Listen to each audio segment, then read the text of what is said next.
Taking down the lift today. It doesn't work for us. It's kind of warping the dock a little bit, so we're going to take that down. It's pretty heavy. I'm going to have to tie it to a rope.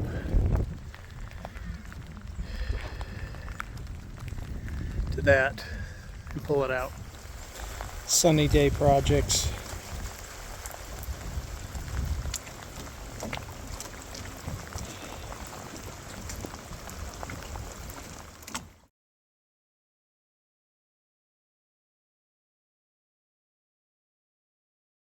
Most people be like, well, the lowlands are flooded.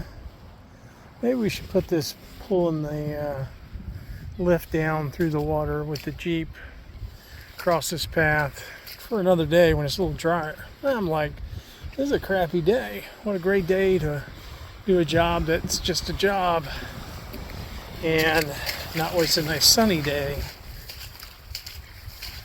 We took off the pole and the winch and all the gear off of that guy right there. That guy right there. Going to take the rest off when the water drops a little bit. Right now you can see the water's all the way up to the bottom of the deck. And I'm sure about it, but it worked. I mean, it's not that heavy compared to a Jeep, but this thing, you know, once you unhook it, it drops to the bottom. And I figured that end down there would get shoved in the dirt and might be really hard to get out. But the float, surprisingly, kept it, I guess, enough float to get it out. And there you go. That's how much was in the mud. Well, right here. Looks like. Crazy. And it didn't do too much damage coming up. Brilliant. Dragon crap.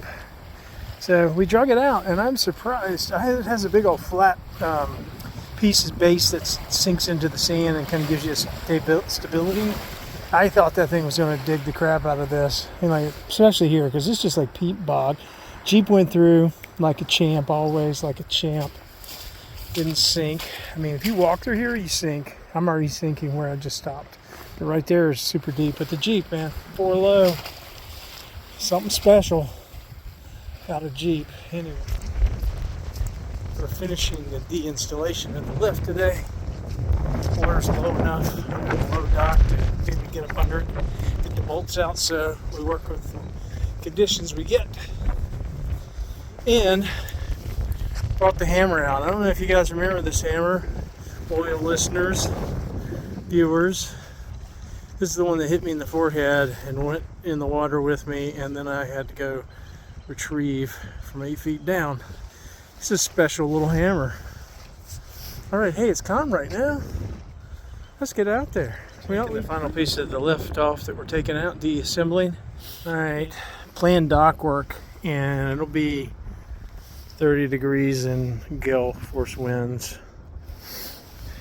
It's actually just calmed down, but I can't quit floating.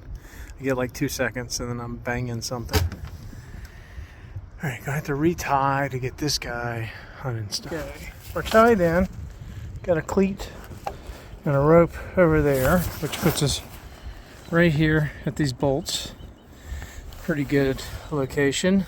And it keeps us off those barnacles, which love to scratch boats. So we're ready to work again. And because of the chop and everything, I have lost both paddles, which, since the water's blowing that way, if I should get loose, I'm gonna have to float to the other side of the river without a paddle and get a ride home 40 minutes away. So it's, you know, take your risk. You would expect that monster hammer, you can't see because the sun's all up in there.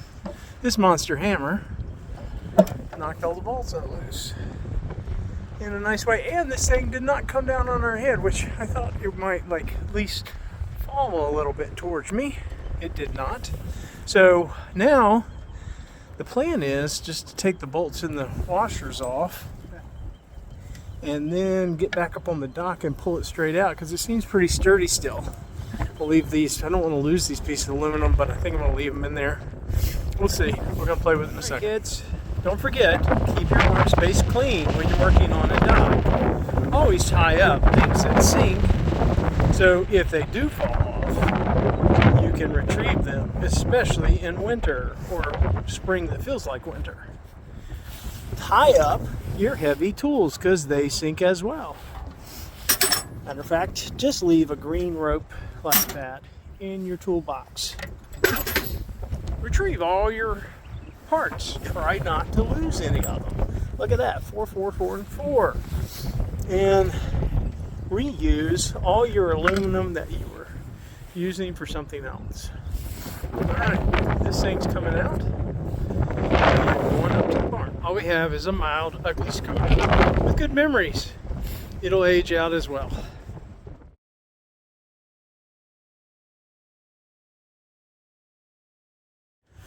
Well, I didn't float away, but I thought I would give you a shot of what would happen if I did.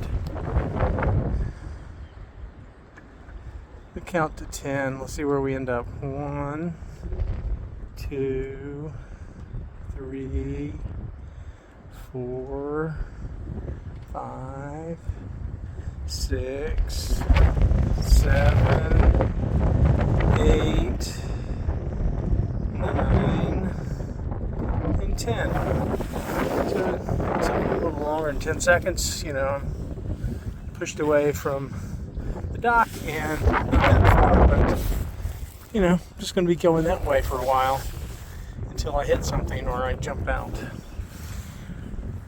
Little subtle things about floating.